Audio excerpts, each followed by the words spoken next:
Dans le village africain de Hachi, vivait un homme nommé Kuabena. Contrairement à la plupart des villageois respectés pour leur sagesse ou leur courage, Kuabena était connu pour sa ruse et son arrogance. Voleur notoire, il s'enorgueillissait de sa capacité à déjouer les autres et à s'approprier ce qui ne lui appartenait pas. Fils du voyant du village, Kuabena pensait que la position de son père le protégerait des conséquences de ses actes. Effectivement, il avait échappé à la plupart des crimes qu'il avait commis, et les villageois, craignant le pouvoir de son père, n'osaient pas le confronter directement.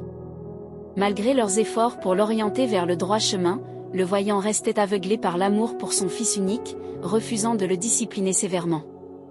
Juste à la périphérie de Hachi vivait une veuve nommée Ida, connue pour sa grâce et sa résilience. Son défunt mari avait été un homme vertueux, dédié au bien-être du village, et les ancêtres veillaient sur elle, lui offrant une protection divine. Une nuit, poussé par la cupidité, Kuabena s'introduisit chez Ida et lui vola son bien le plus précieux, un loquet traditionnel ayant appartenu à son mari. Ce loquet représentait les souvenirs et l'amour de sa vie passée. Le vol brisa le cœur d'Ida, et son cri de chagrin résonna dans tout le village.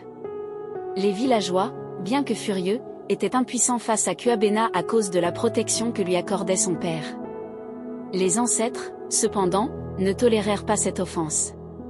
Ils se révélèrent au voyant, l'avertissant des conséquences pour son fils. Le voyant supplia en vain les ancêtres de ne pas châtier Kuabena, mais l'affront était impardonnable. Les ancêtres maudirent Kuabena, mais la malédiction ne prendrait effet que s'il osait sortir de chez lui, lui donnant une chance de réfléchir à ses actions et de se racheter. Pendant des jours, Kuabena resta confiné chez lui, convaincu que son père trouverait une solution à sa situation. Les villageois observaient, espérant un changement chez le voleur notoire. Les ancêtres, déterminés à tester sa volonté, envoyèrent une belle femme à sa porte. Elle l'incita à sortir, lui promettant affection et beauté. Séduit par ses promesses, Kuabena sortit de chez lui. Dès qu'il franchit le seuil, le ciel rugit et le vent résonna avec les voix des ancêtres.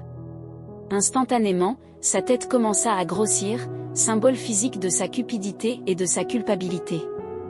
Horrifié, Kuabena courut vers son père, implorant de l'aide, mais il était trop tard. La transformation était irréversible. Kuabena, d'abord en colère et dans le déni, finit par accepter sa malédiction. Il entreprit un voyage de rédemption, s'excusant auprès de ceux qui l'avaient lésé et utilisant sa condition pour protéger le village des voleurs. Il raconta des histoires aux enfants, leur enseignant l'honnêteté, la communauté et le respect des traditions.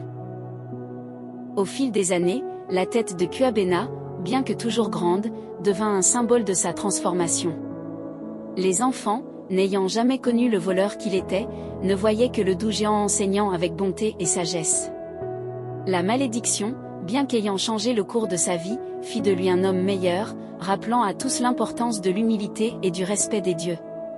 L'histoire de Kuabena et de sa transformation devint une légende, un rappel édifiant du pouvoir des divinités et de l'importance de l'humilité. Kuabena, autrefois source de troubles, trouva finalement la rédemption et la paix, laissant un héritage de sagesse et de bonté dans le village de Hachi.